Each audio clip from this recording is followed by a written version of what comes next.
Good morning dear children, welcome back. Let's start with the video. तो आज का जो आपका वीडियो है वो भी मेथड ऑफ सेपरेशन पर ही है। मेथड ऑफ सेपरेशन पार्ट 3 है। इसमें आपने जो इससे पहले जो मैंने वीडियो डाली थी हमारे चैनल पर, तो उसमें मैंने method of separation, separation of substance part 1 part 2 सभी डाल रखे हैं। आप जाकर मेरे चैनल पर चेक कर सकते हैं। So welcome my YouTube channel. Please like, share and subscribe to my channel. तो आज हम इस वीडियो में देखेंगे use of more than one method of separation. Okay, so we have study some methods of separation of substance from there mixture. Often one method is not sufficient to separate the different substance present in mixture. In a such situation we need to use more than one of these methods.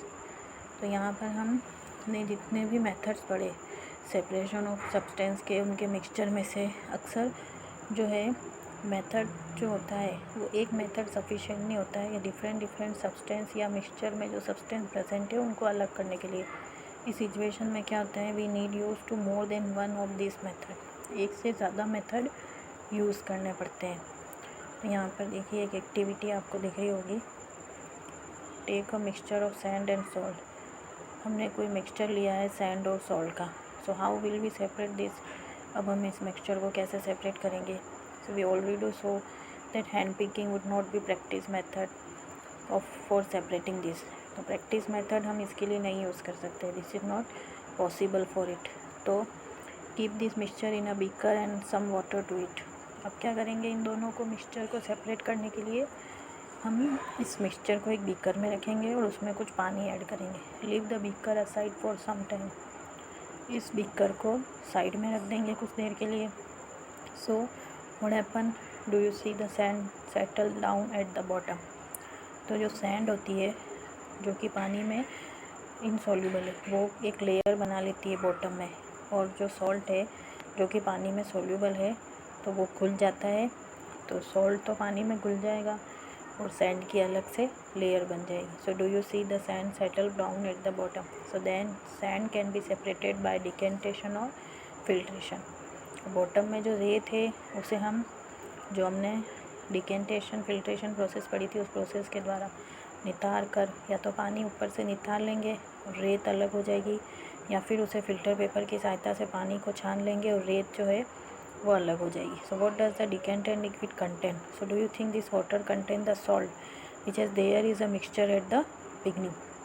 तो हमने जो water लिया था उसके अंदर क्या मिलेगा, हमें सॉल्ट भी मिलेगा जो हमने मिक्सचर में शुरुआत में ऐड किया था। So now we need to separate salt and water from the decanted liquid. अब जो छना हुआ पानी हमें मिलेगा उसमें सेपरेट, हमें सॉल्ट को भी तो सेपरेट करना है क्योंकि सॉल्ट तो उसमें डिज़ोल्व है। सो अब इससे वापस हम सेपरेट कैसे करेंगे।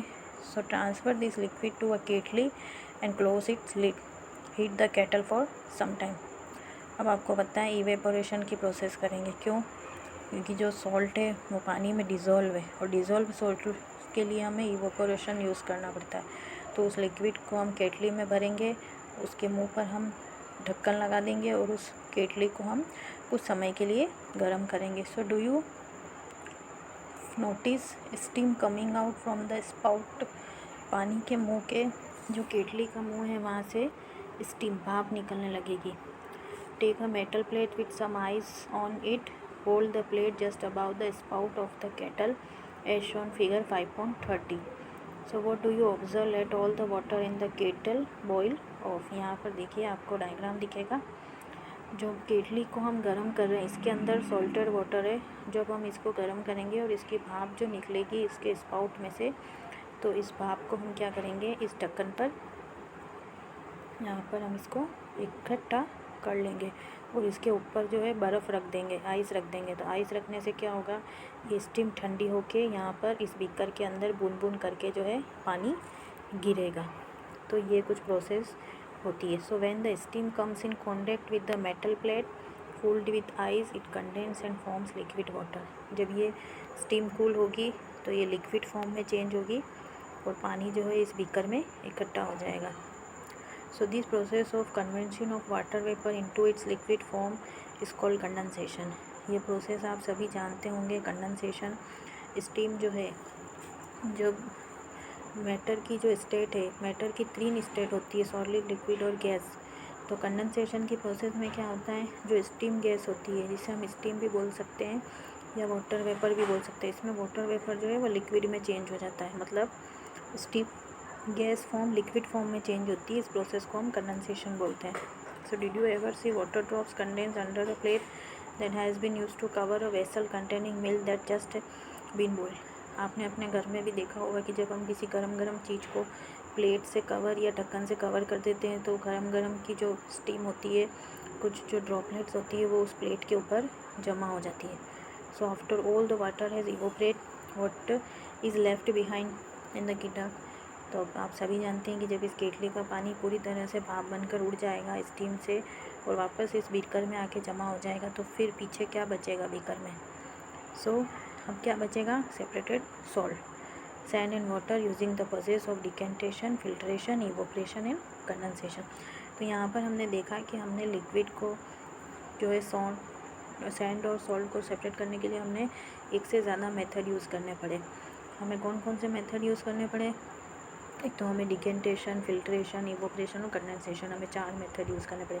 तो एक से ज़्यादा जो है मेथड जो है इस प्रोसेस में यूज़ आए हैं।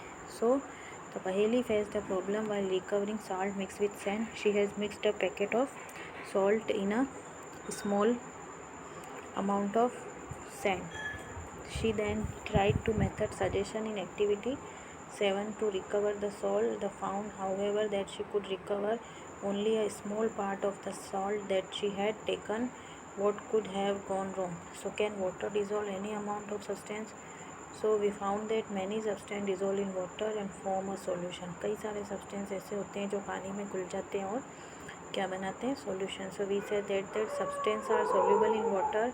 What will happen if we go in adding more and more this substance to fixed quantity of water? तो क्या होगा उस समय? So you will notice a beaker, a small pan of spoon and salt and water, or half cup of water in the beaker, and add 1 teaspoon of salt and stir it well. The salt is dissolved completely. Again teaspoon of salt and stir well. Again adding salt and at a time stir. So after adding a few spoon of salt, some salt remain undissolved and settles at the bottom of the beaker. So if we yes, that means no more salt can be dissolved in the amount of water we have taken. So the solution is now to be saturated. एक समय ऐसे आता है कि हमें एक saturated solution मिलता है. So here is a hint, as we might have gone wrong when Paheli tried to recover large quantity of salt mixed with sand. So quantity of salt was more than required from a saturated solution. तो इस तरह से ये कुछ solution होता है dissolving salt in water. So would have remained mixed the sand and could not recover. She could solve her problem by using a large quantity of water.